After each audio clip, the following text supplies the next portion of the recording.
Unitarians that lived in Mecca and in Medina? I don't know about Mecca. Medina, yes. Medina, yes. Why did all the Arabs not throw the pagans away and accept Judaism? Because Jews don't accept people. Judaism has never brought people in. Hold on a second. But you said that they were already susceptible to throwing. But Jews don't want to know them. But that's not the point, though. Jews are their own people. They don't want other people coming in. That's not the point, though. The point here is this: that if they were keen to throw away these idols, they have an example. They have an example. They have an example. They have an example. Look, let me explain to you what convinced them, because we're running around in circles. You're coming up with reasoning that you feel is strong. Yeah. Yet you have no evidence for it, and in fact there is a lot of evidence that counters what you're saying. Now, what was it that convinced them? I'll explain to you what convinced them. When the Quran is revealed, and the Prophet starts to give the Quran to the people through his words, immediately the people recognized these were words they never heard before. Hold on a second. Hold on a second. I'm giving you reasons why they were convinced. Because without miracles, without miracles, everything fizzles away and dies. Nothing survives. Unless you can show people something tangible, you might get a bunch of people, their kids won't follow you. Certainly your grandkids won't follow you. There has to be something that has to be so convincing.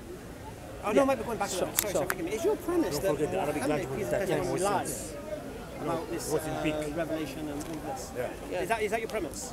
That he lies? He made it up like everybody else. He made it up. So everybody makes it up. So basically, this is a man who is married to the richest woman in Mecca, has status in the city because his family run Mecca, right?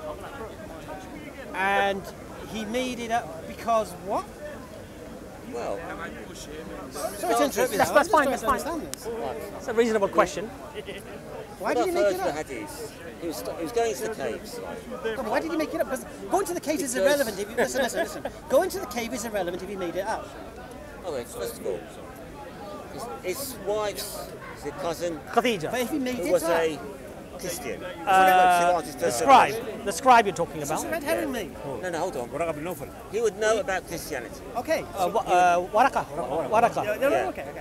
So he knows about Christianity. So he knows about Christianity. He was Unitarian. He has a soul. He was Christian. He was Unitarian. Right. He knows about Christianity. He wasn't Christian. He was Unitarian. No. You're saying he knows about Christianity. Yeah. Based on his wife's cousin Waraka. Yeah. Okay.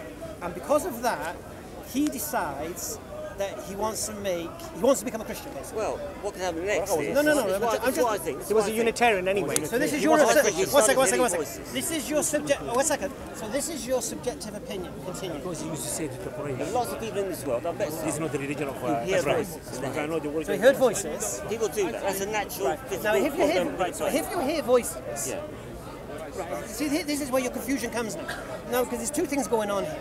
If he lied, that means he made the story up, right?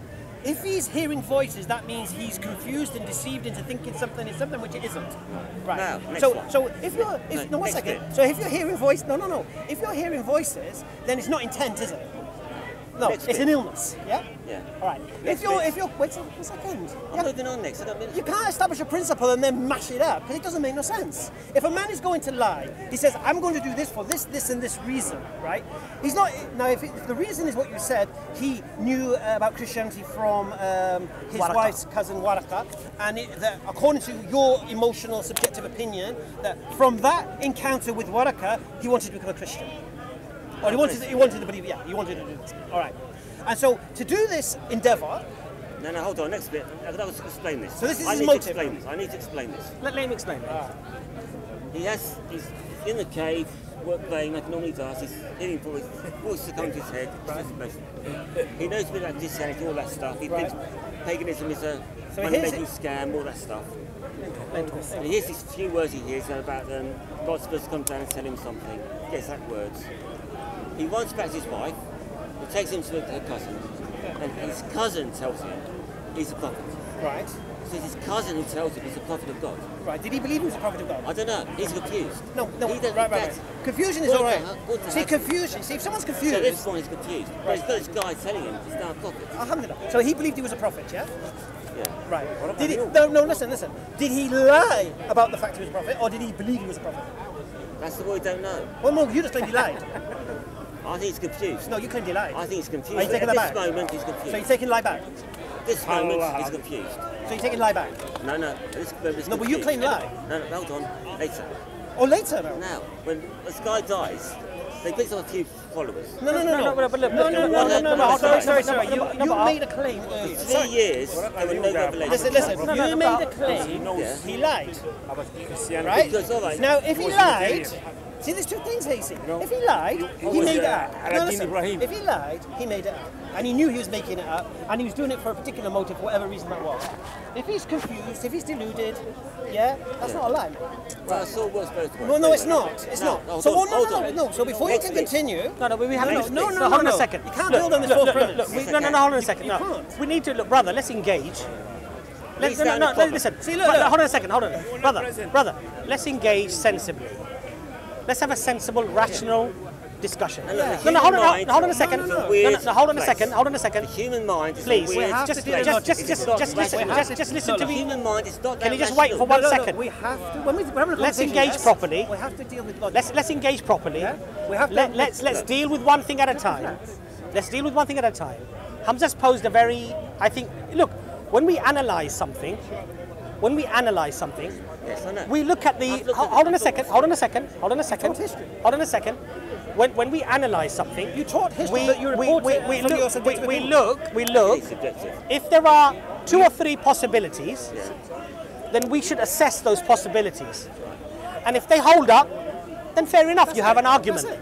If they don't hold up, then I would suggest, humbly, that let's be sensible, let's be honest, and let's put those to one side. Because otherwise, all we do is we just convince ourselves of our own beliefs and our own message, regardless of whether there's weight or evidence to support that. So I believe that Hamza's posed a very important question, Yes. which is that he goes to Waraka, the scribe, who through his, see what you missed out was, through his own scriptures. Yeah, but Hold on a second. Well, it's a very important point. No, it's not. Because hold on a second. Why is this I tell you, it's a very important point. Because from his own scriptures, he says that you are the one that we've been waiting for, and I wish I was younger to support you and help you, because they will turn you out. Your people will throw you out. So that's why he believes he's now a prophet. Sorry? Because he's been told by this guy he Now. was sus. Right, but here's But that guy's wrong. Now here's the question. No, but here's your problem now. Now here's the problem. Here's your problem now. So now he believes he's a prophet. No, because right. the guy's told So him he Hold on a believes second. he's a prophet. Right. So if he believes he's a prophet, he's sincere in his claim. Yeah, we get So he's it. not a liar. But now is the problem. He's supposed to give us messages of God, his words of God. No. But they're not coming. No. When you lie about something, right, it means you know what you're saying is not true. Yeah. But what you've just said now and agreed to is that he believed what he's saying was true. I think he's confused about whether or not Okay, he's but truly he a prophet. believed it was true. And if you're saying something, if you say something that you believe is true, that's the antithesis of a liar. Right. So you no, but here's what we got to Simple. understand. You made the claim he was a liar. And then you've agreed to the premise that he was truthful.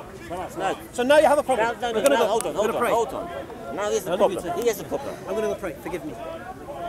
He now has the problem. He's been told he's a prophet. He's picked up a few believers, his friends, his nephew, that sort of thing. His wife, obviously. The messages aren't really coming down. It's obviously it's just in his head. He's getting stuff from his cousin, his wife's cousin. What do I say this? But when his wife's cousin dies, if I remember this rightly, it could be wrong, for 3 years there are no revelations. You see, you have a problem with your. Is that true? You have, Is that true? You have a problem. Is that true? But for 3 years there were no revelations. No, there was a revelations for 3 years. I think there were revelations for 3 years. However, my point to you is this, though. You have a problem fundamentally. He has. They Look, trapped. I'll let you He is speak. trapped. I'll let you speak. Let me just come back to you now. You have a problem. No. You have a. I'll tell you what the problem is. This. There are 2 scenarios here. Number 1, he's a liar. He made it up. Number 2, he's delusional. He has a mental problem. One is that he's deliberately defrauded people in believing something. The other one that he's deluded, he's mentally unstable. Of course, the third one, hold on a second. Of course, the third one could be that he is indeed the prophet. The fourth one could be he starts off deluded, but when he finds out he has these followers, they're all expecting something from him. He's not delivering. He's trapped. He's trapped. So he's deluded and lying. No, he's trapped. Then he starts to lie. He starts to make it up. So deluded and lying, right? Yeah. So it's a mixture of the two. Yeah. But there are three main scenarios here. One is lying, one is deluded through some mental instability, and the other one that he is the prophet of God. Now, for every cause, there has to be an effect. Of course. The cause of a liar, there has to be a certain effect of that lying. What I've explained to you and what I can explain to you does not fit with that at all. The words of a delusional person who says things thinking it's true, he's going to say all sorts of nonsense that will be uncovered even at that time, let alone 14 centuries down the road, right? Okay, let's take it. Now hold on a second. Let's take it. That doesn't fit there either. And that's why I believe that the third scenario, that he was the prophet of God, because of the evidences, some of which I've showed you, some of which I haven't, to me convinced me that he was the messenger of God. Okay, now, if you're a liar, now hold on a second. I explained to you about the grammatical constructs found by Raymond Farin. Hold on a second. Let's not jump the gun. Who is so convinced by those structures that, and the complexity of those structures, that he believes that it was impossible to have done in that way. Hold on a second. But he hasn't let me just finish. Those are not the words of a liar or the words of a delusional person, because that would not happen. That would not happen. Then why is he failed to convince them? And that is where the problem lies. Hold on. If his words were that good, he would be able to convince other mathematicians, other statisticians. There were people who saw the prophet. He did not. There were people who saw the prophet of Allah, and they fought him to kill him, even though they were convinced that he was the prophet of God. How do you know? Because we have the story of Abu Lahab. Hold on, you don't Hold know on a that's second. true. Abu Lahab, the story is in the Quran. Exactly. No, but say, look. No, but what you have to look. An intelligent man would say that when something is revealed to the people about a companion, if that companion did not exist, wouldn't we have a historical record of people saying, this guy didn't even exist? What are you talking about, Abu Lahab? There was no Abu Lahab. Maybe there was, but it doesn't mean the story about him is true. My point to you is this, though, that it was revealed in the Quran 8 years before he died that he won't accept Islam. Hold on a second. Hold on a second. That's a stupid story. Look, my point to you is this. That's not evidence. If something does not exist while it's revealed, we have a historical record dating back of every aspect of the Prophet's life. It would have been very easy for people to have said, well, I don't believe the Quran because this Abu Lahab does not even exist. Who's it talking about? No, I'm not suggesting he doesn't exist. Okay. I accept he exists. And the fact that he I accept he didn't convert to Islam. Right. The Quran says he's not going to convert to Islam. It's not true for Islam. My point to you is that, and somebody not converting or converting is not necessarily a proof. Right. It's weak. But you're saying that people are not convinced today. Just because you're not convinced doesn't mean it's not true, does it? Doesn't mean just because people are You might not have looked at the evidence. You might not have spoken to a scholar about Islam. You may not know anything about Islam. All you see is ISIS or some crazy fanatic doing something crazy, and your perception may be that about Islam. Coming up with bad I don't expect. So how do you prove that Islam is true? You can't. You just said the Quran. I believe. No, I didn't say that. That wasn't my point. My point is that there's a multifaceted approach to proving the Quran. One of them is the grammatical constructs of the Quran. That they cannot be explained. Yes, not converted. And I'm And I'm talking about. 1 second, can I just interject and say, providing a grammatical evidence is proof. to a person who doesn't know Arabic and don't actually understand the richness of it, yeah, is not a great way of trying to convince somebody. Is there anything else that you can deliver to him or anyone else here that is accessible to all of us to actually come to that conclusion? Don't trash the evidence because you don't understand the evidence. That's ignorant. I'm saying No. I heard what you said. You won't be able to convince No. I heard what you said. Based upon But what what does an intelligent, rational human being do? So now hold on a second. You want let me him finish. to go and investigate. Let me finish. Arabic to Well, prove your claim. we investigate what phone to buy, and you don't want to investigate what might happen after you die.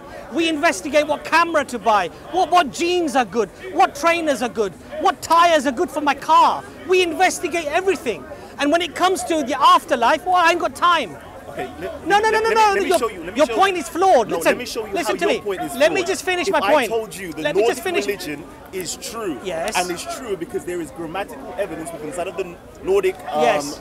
religion literature. Yes. Are you now going to go and investigate the Nordic? Yes. Are Yes. you? Yes. Have you ever? Yes, have I you would ever do. done? Have you ever done that for any other religion has outside of anybody- Islam and the Abrahamic faiths? Yes, I have. Yes. Can you name some for us? I've looked into Judaism, Christianity, into all sorts of religions. Outside of the but Abrahamic faith. they don't claim to be. I've looked at Hinduism. Okay. And it And doesn't. have It you doesn't. studied- It have you doesn't studied claim. the language? Does it claim to be a grammatical I'm miracle? asking you, have you studied the language? Does it claim? Does it? If it doesn't claim it, why am I going to study it? So you're saying that the Quran claims to be a grammatical miracle? The Quran claims to be a miracle. Yes. Okay, but it doesn't claim to be a grammatical miracle. It's a claim that's utilized by Muslims. Listen, right? the point is this. The point is this. If I make a claim, Yeah. you can trash my claim.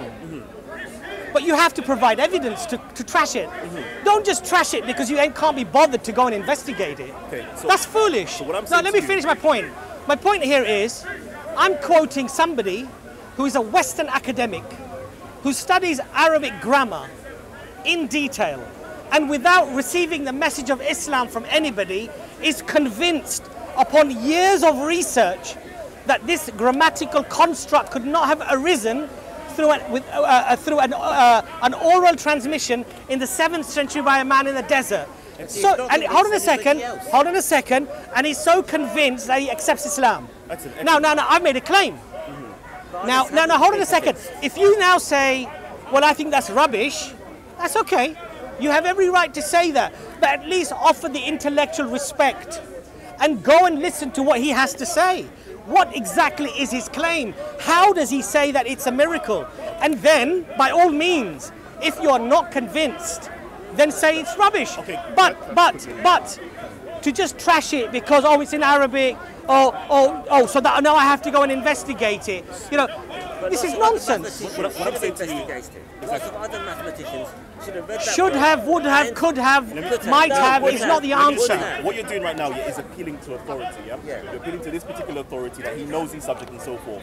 Unfortunately, yeah, everybody here doesn't have his work to actually investigate, critique it, and come to their own conclusion by themselves. So I'm saying to you, just to help you in your actual dawah right now, appeal to everybody on something that they can all relate to. How long have you been And coming here? I've been coming here for about 3-4 years. 3-4 years? Yes. Have you heard about this Raymond Farron ever before? No, I have not. It's been on many videos. Yep, I haven't. Many videos. I haven't. But now you have heard of him. Okay. You come here for 3 or 4 years. When you come next time, study what he has to say, and then critique it.